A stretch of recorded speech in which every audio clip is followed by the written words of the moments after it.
mesdemoiselles, messieurs, bonjour en direct, en public. Eh bien, nous allons parler de la révolution des smartphones. Elle change nos habitudes, certes, d'achat, de paiement, bien évidemment, mais elle révolutionne aussi plein de choses. L'expérience client, la fidélisation. Et de tout ça, on en parle avec mon invité. Bonjour, Michael Bleuze. Bonjour. Alors, vous faites partie du groupe Crédit Mutuel Arkea et vous êtes un petit peu spécialiste du sujet. Présentez-nous un peu vos compétences et votre expertise. Tout à fait. Donc, au Crédit Mutuel Arkea, je suis en charge de toute la partie innovation paiement, plus des liens avec les startups, donc ce qui nous permet de voir les nouveaux usages de demain. Et également, toute la partie opérationnelle, j'interviens en support commercial pour tous les grands comptes. Donc, ce qui me permet de voir les besoins de Monoprix, Rue du Commerce, Darty, du Blablacar. Donc, ce qui me permet d'avoir une vision globale, justement, des nouveaux usages, aussi bien en émergence qu'en concret, pour le groupe. Alors très bien, alors on va commencer par quelques chiffres, quelques repères. Quel est aujourd'hui le poids du paiement mobile dans l'ensemble des transactions? Alors c'est vrai qu'avant de parler de chiffres, il va falloir bien différencier l'usage du mobile dans le paiement. Parce qu'on peut avoir du paiement à la place du commerçant, donc de la M-acceptation. Donc ça veut dire que le commerçant utilise son mobile pour accepter des paiements. On peut avoir des personnes justement qui vont utiliser leur mobile pour faire des achats sur Internet à la place justement d'un ordinateur. Donc là, on est plutôt sur du M-paiement mais à distance. Et on va avoir aussi du paiement avec son mobile en proximité, donc en face à face. Donc c'est vrai qu'on a vraiment les nouvelles générations de cash machine, si je puis dire. C'est ça, ouais, voilà, c'est ça. On a vraiment la partie acquisition côté commerçant et en usage au niveau de l'acheteur, on a vraiment deux mondes. Alors on voit bien les trois. Alors très bien. Alors où est-ce qu'on en est sur ces trois univers globalement? Alors, si je prends le plus ancien, celui qui a un peu plus de maturité, donc sur la partie achat à distance depuis son mobile, aujourd'hui 60% du trafic web sur les sites e-commerçants se font depuis un smartphone ou une tablette. Néanmoins, au niveau du paiement, ça représente aujourd'hui à peu près entre 17 et 18% uniquement des achats. Pourquoi? Parce qu'on voit bien que aller consulter des sites, c'est facile. Par contre, passer à l'acte d'achat entre un mobile et une carte bancaire en situation de mobilité, c'est très compliqué. Parce qu'aujourd'hui, les interfaces sur les smartphones ne sont pas adaptées pour récupérer des numéros de carte bancaire qui seront physiques. D'où le déphasage entre justement le 60% de trafic et le 18% de paiement. On aurait pu parler d'ailleurs en amont du service de sécurisation qui a mis du temps à s'imposer, qui commence à arriver. On en est où d'ailleurs également sur ce levier-là en France? Est-ce que l'acceptation du... Je ne sais plus comment ça s'appelle. Ouais, ça s'appelle le 3D Secure. Voilà, 3D Secure.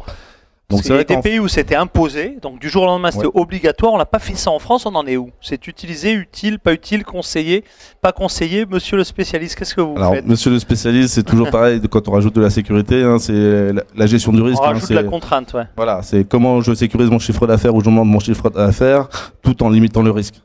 En France, on était en retard effectivement sur le 3D Secure, les commerçants n'y croyaient pas. Il y avait une problématique aussi, c'est que quand un particulier change de numéro de téléphone, il prévient pas forcément sa banque qu'il a changé de numéro de téléphone, donc le SMS n'arrivait pas au bon niveau. Au bon destinataire. Et maintenant, la population a appris justement à vivre avec le 3D Secure, et aujourd'hui, on doit être à 60% de transactions qui peuvent faire du 3D Secure.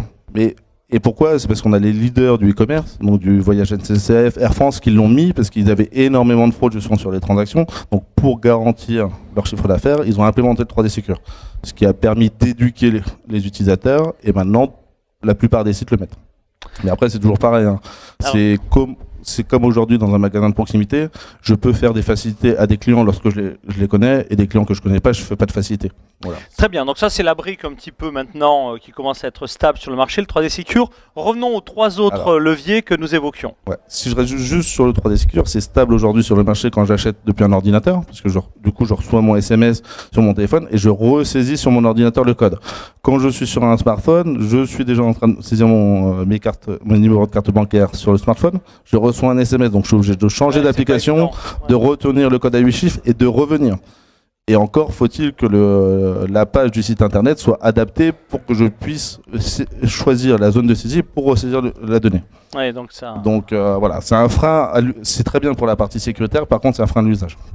Très bien, donc c'est effectivement avec des taux d'abandon supérieurs assez importants par rapport à zéro sécurité à ce niveau-là.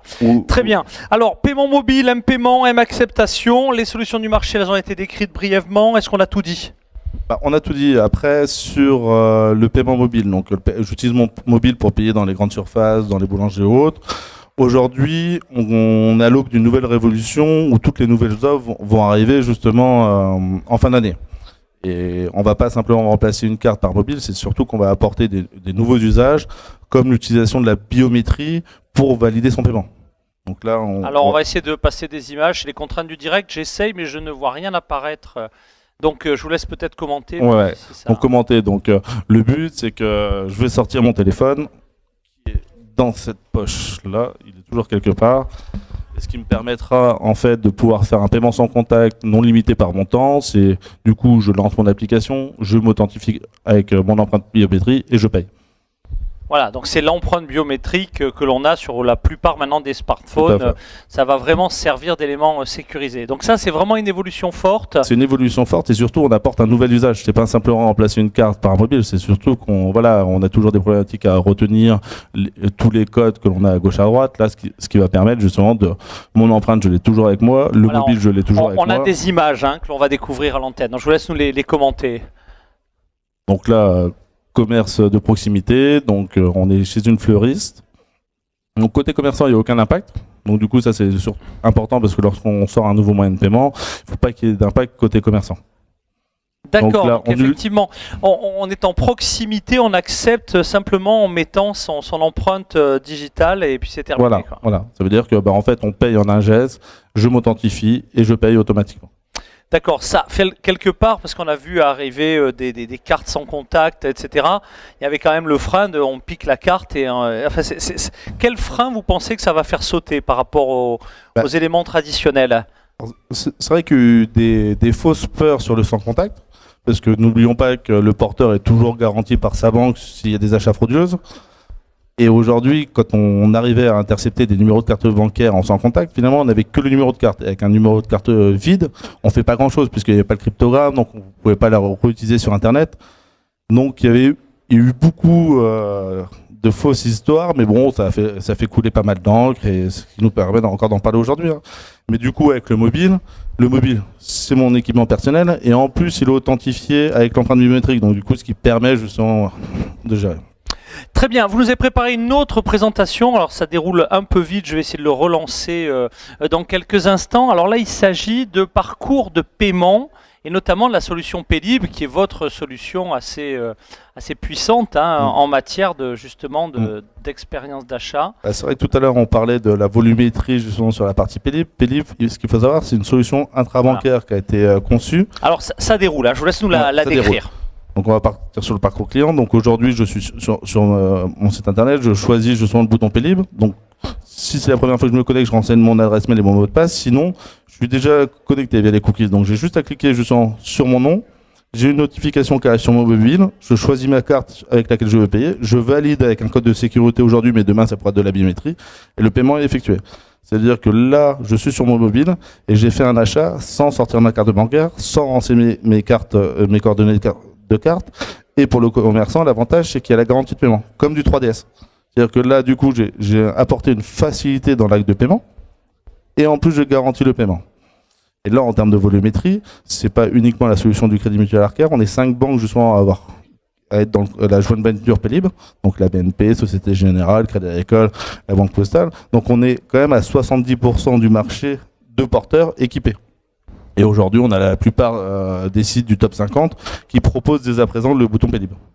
Donc effectivement, deuxième révolution quelque part, paiement biométrique et paiement sur mobile, deux éléments importants qui vont là aussi. Alors les porteurs de terminaux de paiement habituels, qu'est-ce qu'ils peuvent rendre leur machine ou comment vous voyez le truc? C'est de la substitution, c'est du complément? Comment vous le... Là, sur le paiement de proximité, on conserve le terminal existant avec la fonctionnalité sans contact, donc du coup il n'y a pas de changement sur ce marché-là, c'est juste qu'on apporte un nouvel usage au porteur. Sur la partie vente à distance, le commerçant fonctionne toujours avec un fournisseur de moyens de paiement, donc ce qu'on appelle un PSP ou un PAT. Donc du coup, ils sont toujours là justement pour faire le tiers de confiance. L'avantage de cette solution-là, c'est que le tiers de confiance qui stocke les numéros de carte, c'est la banque. On est un peu comme du card on file. Lorsque je suis, je sais pas, on va prendre Groupon, lorsque on me demande d'enregistrer ma carte, les fois suivantes, mon numéro de carte est préenregistré sur le site. Le problème, c'est que le tiers de confiance est Groupon. Donc si c'est Groupon, je peux avoir confiance. Si c'est des sites que je connais pas, je vais peut-être pas avoir confiance. Alors que là, le tiers de confiance reste la banque.